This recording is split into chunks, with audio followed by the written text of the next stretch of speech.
श्री संजय सिंह।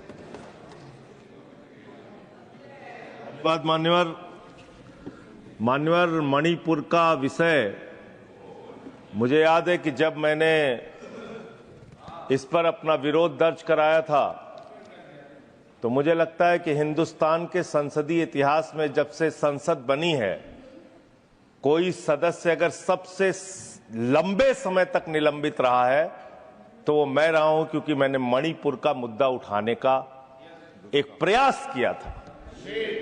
ये कोशिश की थी कि आप वहां के लोगों का दर्द सुन लीजिए, ये कोशिश की थी कि वहां के लोगों की तकलीफ को आप समझ लीजिए और उसका कुछ समाधान निकालिए। और गलती ये थी कि मैं नारा लगाते हुए उस हाउस में बेल के अंदर चला गया था और उसके बाद मुझे 11 महीने तक सस्पेंड रखा गया। एक सेशन के लिए कहा गया, लेकिन फिर सेशन के अंतिम दिन उसकी अवधि बढ़ा दी गई। कोई चिंता की बात नहीं सर, आप 11 महीने सस्पेंड करें, मार्शल से बाहर फिकवा दें, आप सत्ता में कुछ भी कर सकते हैं, लेकिन जो जायज मुद्दे इस देश के हैं, अगर देश का कोई हिस्सा जल रहा है, अगर वहां दंगे फसाद लड़ाई और झगड़े हो रहे हैं, तो इस सदन का सदस्य होने के नाते एक नहीं 1000 बार हम लोग उस मुद्दे को उठाएंगे। माननीय गृह मंत्री जी वहां पर गए थे, 10-15 दिन वहां की स्थितियों का जायजा लेकर आए थे। मुझे याद है इन्होंने ऑल पार्टी मीटिंग बुलाई और उस ऑल पार्टी मीटिंग में सारे लोगों ने अपनी राय दी और ज्यादातर विपक्ष के मित्रों की यह सलाह थी कि उस राज्य के मुख्यमंत्री वहां की हिंसा के लिए सीधे तौर पे जिम्मेदार हैं, उनको हटाइए।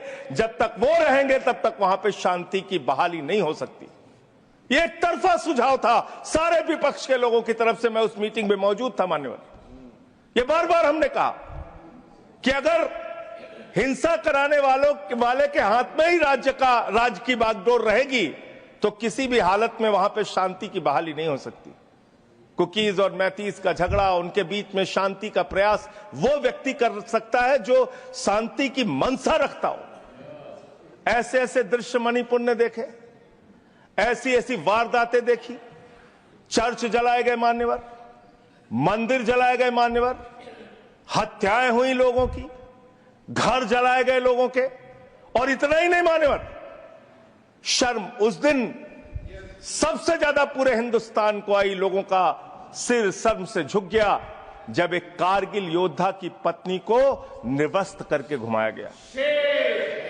कारगिल योद्धा के पत्नी को मान्यवर। और उस कारगिल योद्धा ने बयान दिया, उसने कहा कि देश की सुरक्षा के लिए, देश की रक्षा के लिए मैंने कारगिल की लड़ाई तो लड़ी, भारत माता को तो बचाया, लेकिन अपनी पत्नी को नहीं बचा पाया।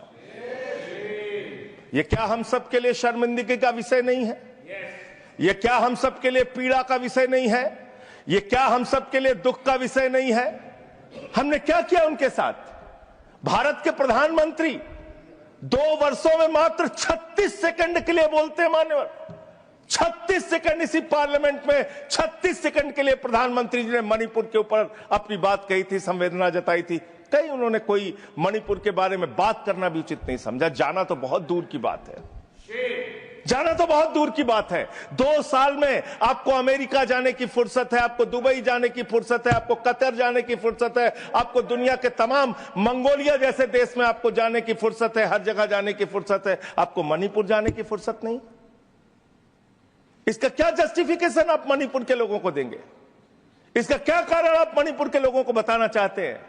कैसे वो यकीन करें कि भारत के सबसे बड़े अभिभावक, भारत के प्रधानमंत्री उनके दर्द में उनके साथ खड़े हैं? मान्यवर, राज्यों के प्रति आपका अलग अलग रवैया रहता है, समझा जा सकता है। जहां विपक्ष की सरकारें हैं उन सरकारों के प्रति आपका भेदभाव रहता है, समझा जा सकता है। लेकिन जिस राज्य में आपकी डबल इंजन की सरकार है, वहां तो आपकी दोहरी जिम्मेदारी है। दोहरी जिम्मेदारी सुरक्षा की, दोहरी जिम्मेदारी रोजगार देने की, दोहरी जिम्मेदारी उस राज्य के विकास की, दोहरी जिम्मेदारी उस राज्य के किसानों के विकास की। आपकी तो दोहरी जिम्मेदारी है। लेकिन जहां आपकी डबल इंजन की सरकारें हैं, वहां ये लड़ाई झगड़े फसाद कब रुकेंगे मान्यवर? उत्तर प्रदेश की हालत देख लीजिए।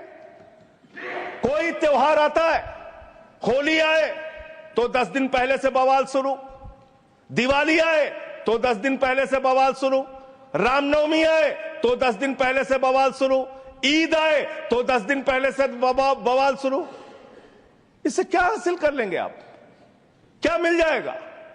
देश का एक हिस्सा मणिपुर, जहां पर पिछले 2 साल से दंगे, फसाद, हिंसा, नफरत, लड़ाई, झगड़े चल रहे हैं, उस राज्य में अंततोगत्वा आपको राष्ट्रपति शासन लगाना पड़ा।